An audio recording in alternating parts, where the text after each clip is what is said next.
Bismillahir Rahmanir Rahim. Innal hamdulillah wassalatu wassalamu ala rasulillah. Brothers and sisters and friends, assalamu alaikum wa rahmatullahi wa barakatuh. May the peace and blessings of Allah subhanahu wa ta'ala be upon you all, and welcome to this episode which is called Initiation.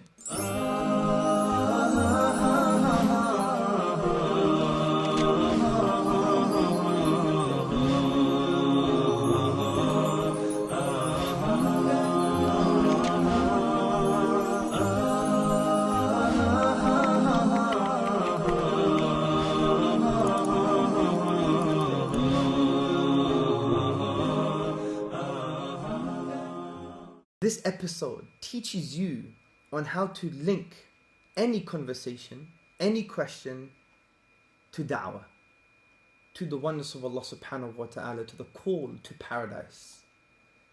And it's very critical, but yet very profound and simple.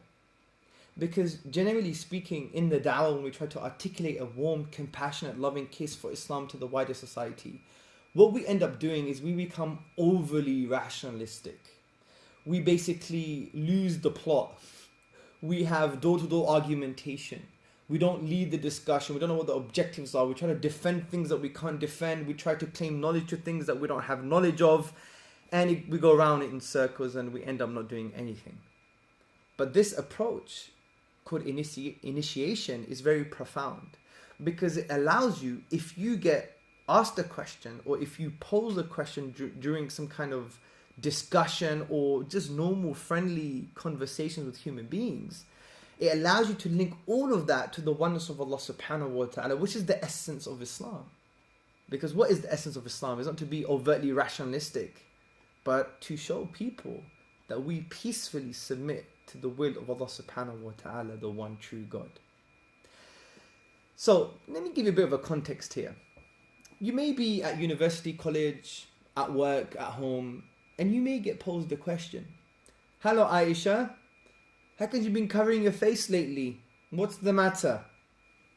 And you may think, how am I going to answer this question? You may respond intuitively, "Well, it's because I'm more modest." Excuse me?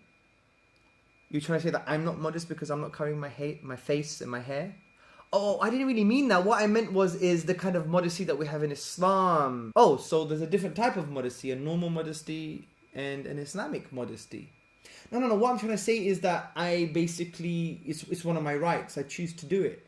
Or is that right? You just choose to do it. I mean, what kind of right is that? I mean, I thought women don't have rights in Islam. But they do have rights in Islam, by the way, because, you know, and you get confused and you go around in circles, talk about women's rights, then human rights, then this rights, animal rights, all rights, then you talk about covering the face, covering the hair, talk about why men are look different, talk about gender issues in Islam, go around in circles and end up achieving nothing.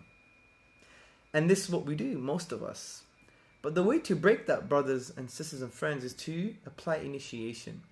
And let me explain initiation with a scenario, then break it down for you.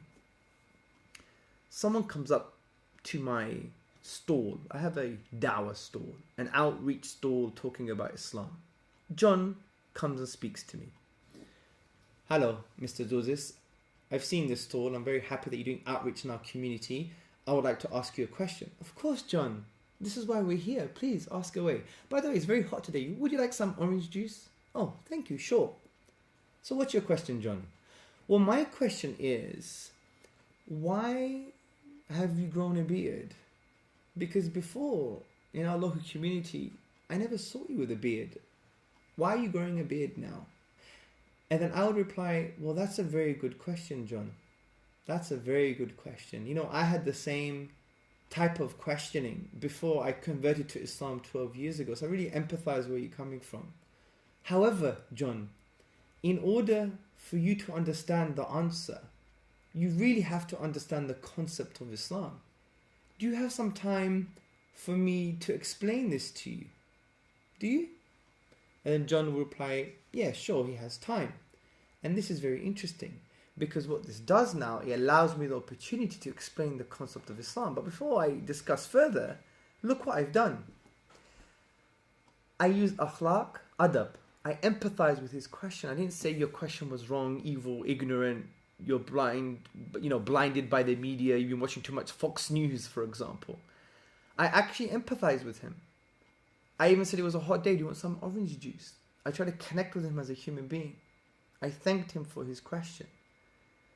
And then I said, however, in order for you to understand the answer, you have to understand the concept of Islam. So that allows me to take any question and link it to Tawheed.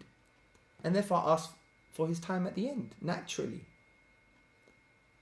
And what are the benefits of this? Well, there are a few benefits. Firstly, there's one answer to most questions, because all you have to do now is talk about the concept of Islam, which answers most things. Because the concept of Islam is essentially God's existence, his oneness, revelation, and prophethood. And if you could show that this concept is true, is based on haqq, then whatever comes from truth is true. Whatever comes from haqq is haqq. So when you explain the concept, you actually give him the basis of the way we see things in the world. Because brothers and sisters and friends, just giving a rationalistic answer just won't do. Because human beings carry different lenses in how they see the world. My lenses may be tinted yellow, his lenses may be tinted red. There's no point in me saying, look at the wall, it's nice and yellow. He'll be like, no, it's nice and red. No, it's yellow. No, it's red. No, it's yellow. No, it's red. And we're just arguing. The way to really understand each other is to do what? Exchange glasses, exchange lenses. So you allow him to see the world the way you see the world.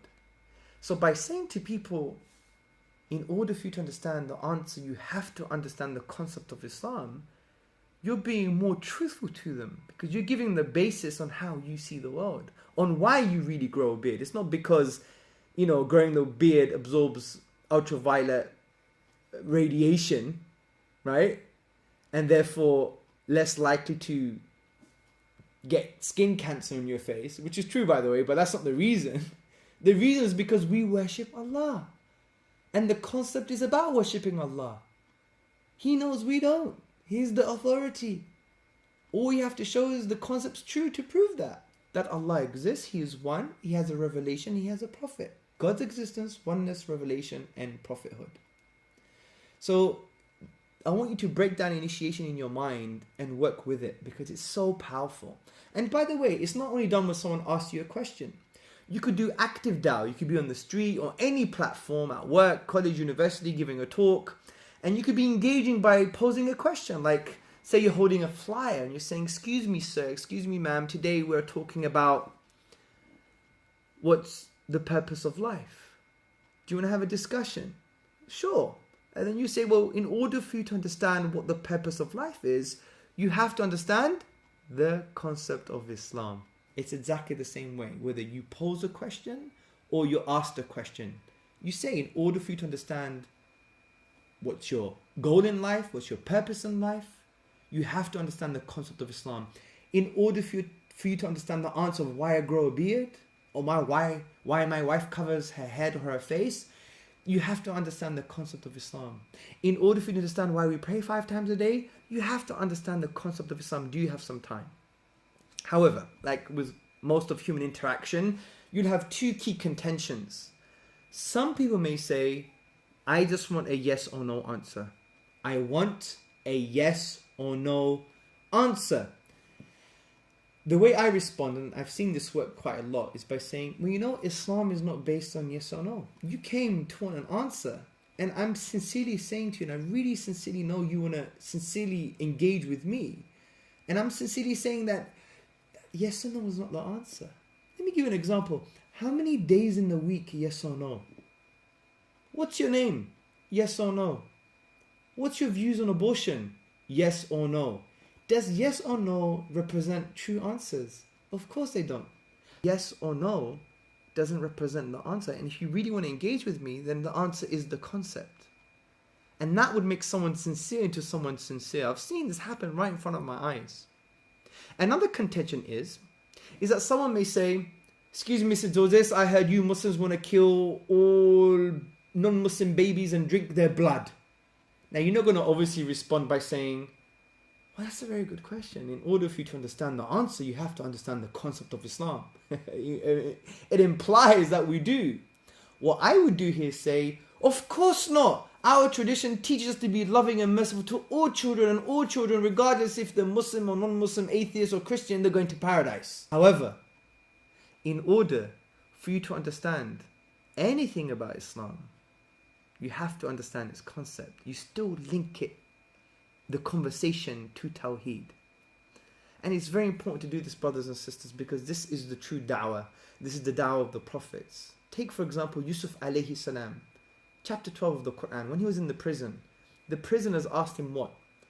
The interpretation of their dreams. How did he respond? Check it out in the Quran. Yusuf alayhi salam doesn't respond immediately with the interpretation of the dreams. He responds with Tawheed, the oneness of Allah, why he believes in the oneness of Allah subhanahu wa ta'ala. And this is critical. So in all other conversations and interactions, whether we ask the question or whether we do more active da'wah, that we ask questions or we have conversations, we can link those dialogues and interactions to the oneness of Allah, to the true answer, calling them to Allah subhanahu wa ta'ala. Because when you say, in order for you to understand what's your goal in life, in order for you to understand what's your purpose in life, in order for you to understand the answer, you have to understand the concept of Islam. Brings them to the understanding that our worldview shapes why we do things. Because we worship Allah. That's why we do these things. We can prove that by showing that God does exist, Allah does exist, that He is one, He deserves to be worshipped, that His revelation is the Quran, and that His Prophet is the Prophet Muhammad sallallahu alaihi wasallam. So what follows in the rest of the episodes is exactly that. The existence of Allah, His oneness, His revelation is the Quran, and that His Prophet sallallahu alaihi wasallam is indeed the Prophet Muhammad, upon whom be peace.